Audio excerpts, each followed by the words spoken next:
Ça s'est passé de façon assez étonnante au JMJ de 1997 lorsque Jean-Paul II est venu en France. Je me suis retrouvé embringué dans la préparation des JMJ, un peu contre mon gré, dans la paroisse à côté de laquelle j'habitais. Et puis j'ai été pris dans la mystique, si je puis dire, en voyant tous ces jeunes incroyablement paisibles, libres et joyeux. Et je me suis dit, mais eux ont raison, mais moi j'ai un peu tort, peut-être sans doute, je ne sais pas si j'ai tort en tout cas, mais en tout cas eux ont raison, et moi je veux devenir comme eux. La première chose, je les ai vus écouter très sagement, assis sur le sol, un vieil évêque qui leur parlait, qui leur faisait une catéchèse. Moi, le catéchèse, ça me renvoyait à ma petite enfance, avec le curé de campagne, avec le côté un petit peu rigide de la chose. Et puis, ça a été la première chose. La deuxième chose, c'était les messes qui étaient incroyablement gaies. Ils chantaient avec une vraie joie.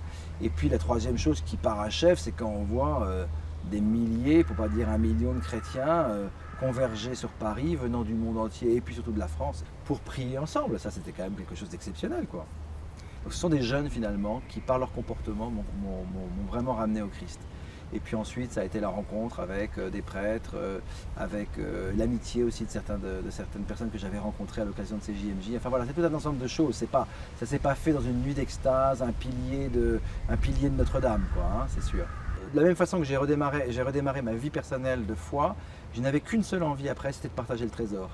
Ça, c'est vraiment une chose qui était majeure chez moi. C'est-à-dire que ce n'était pas du tout simplement pour moi, ça me fait du bien. C'était, mais c'est un tel trésor qu'il faut que je le partage. Ça, c'est vrai.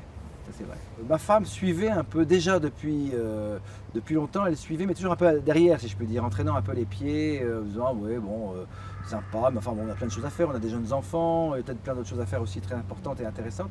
Donc, c'est vrai qu'il y avait un petit décalage.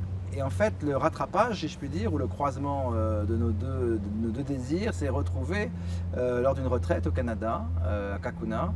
Bénédicte m'a dit, ça y est, je sais, je l'ai rencontré. J'ai vraiment senti la présence de Dieu. C'était la première fois de sa vie, elle avait 33 ans. Alors j'ai souvent l'habitude de dire que depuis que j'ai rencontré Jésus, les ennuis ont commencé. C'est-à-dire qu'à la fois j'ai fait des super rencontres, mais vraiment exceptionnelles, avec une ouverture d'ailleurs à des gens de tous horizons, des gens peut-être que je ne voyais pas avant parce que j'étais un peu coincé dans mon milieu très conventionnel, bourgeois, installé, bien en vue de la vie parisienne. J'ai découvert, et je pense que c'est là où les écailles tombent des yeux, j'ai découvert la souffrance. Pour moi, je la niais complètement. Les gens ne pouvaient pas souffrir autour de moi. Moi-même, je ne souffrais pas. Enfin, en tout cas, je disais que je ne souffrais pas. En tout cas, je le niais. Et j'ai découvert la souffrance.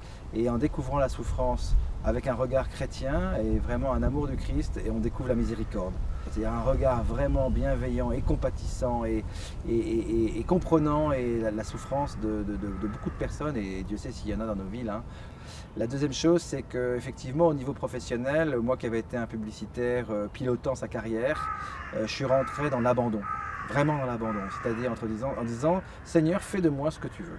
Fais de moi ce que tu veux. Effectivement, c'était moins confortable que ce que j'ai connu avant, qui avait une vie un peu installée. Il y a beaucoup plus d'aléas, d'imprévus et des surprises incroyables, quoi. Des surprises d'une richesse. C'est toute l'épaisseur de la vie surtout qui est intéressante. C'est ça qui est formidable quand on rencontre le Christ, c'est qu'on vit pleinement sa vie, on quitte ce que j'appelle le mode survie pour rentrer dans le mode vie. Non, ça change radicalement la vie, il n'y a rien à faire.